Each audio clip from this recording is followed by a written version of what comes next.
નમસ્કાર મિત્રો, સ્વાગત છે તમારું અમારી YouTube channel Gujarat jobs and ન્યૂઝમાં.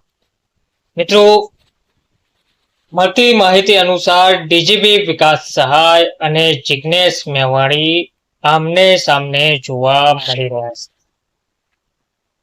વડગામના ધારાસભ્ય એવા જિગ્નેશ મેવાણીએ પોલીસના પટ્ટા ઉતરાવી દેવાના નિવેદનના કરેલા આકરા પ્રત્યાઘાતો પડ્યા છે, જેમાં એક બાજુએ પોલીસ કુટુંબોએ આ આક્ષેપો બદલ દેખાવ કર્યા છે, તો બીજી બાજુ ડીજીપી વિકાસ સહાય પોતે પોલીસ બેડાના બચાવમાં ઉતર્યા છે અને તેમણે જિગ્નેશ મેવાણીના પટ્ટા ઉતરી જશે તેવા નિવેદનનો વળતો જવાબ આપ્યો છે. તેમણે ગાંધીનગરમાં ક્રાઇમ કોન્ફરન્સમાં પોલીસને સંબોધતી વખતે આડકતરી રીતે જિગ્નેશ મેવાણીને આડે હાથ લીધા હતા અને પોલીસને કોઈના પણ ગમે તેવા નિવેદનના કારણે મનોબળ નીચે ના જવું જોઈએ તેવું જણાવવામાં આવ્યું હતું.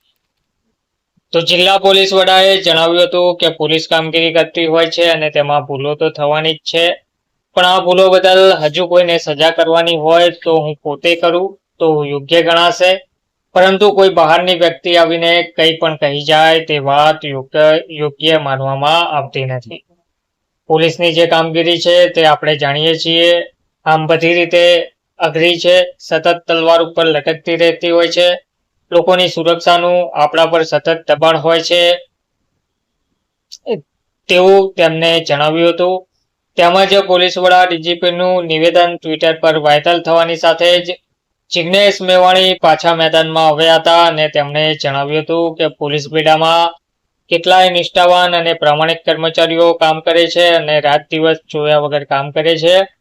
તેમને હું સલામ કરું છું. તેમના માટે મારી જેવી વ્યક્તિના નિવેદનની કોઈ જરૂર પણ રહેતી નથી.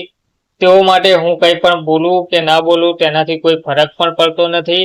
તેનું કારણ એ છે કે તેઓ ખમીરવાળા છે અને નિષ્ઠાવાળા છે. તેઓ મને તો શું, મારા જેવા અનેકને મોઢા પર જવાબ આપવા સક્ષમ છે.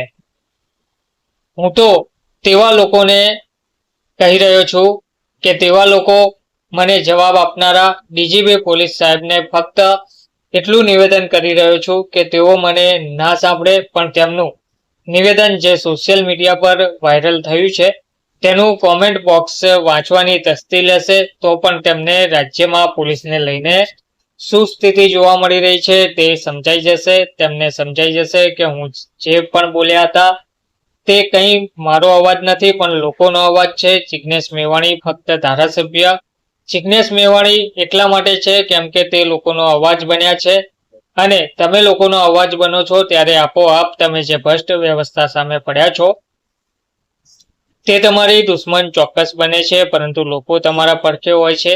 એક ધારાસભ્યની તાકાત કંઈ તેની સત્તા કે હોદ્દો નહીં પણ પ્રજા હોય છે. હવે તેમણે જણાવ્યું કે મેં મારી પ્રજાનો અવાજ રજૂ કર્યો છે, તેમાં શું ભૂલ કરી છે તેવું મને તેઓ સમજાવે. બીજા લોકો તેમની જવાબદારી અદા ના કરે તેની જવાબદારી મારા સિરે ઉઠાડીને તમે છટકી ના શકો.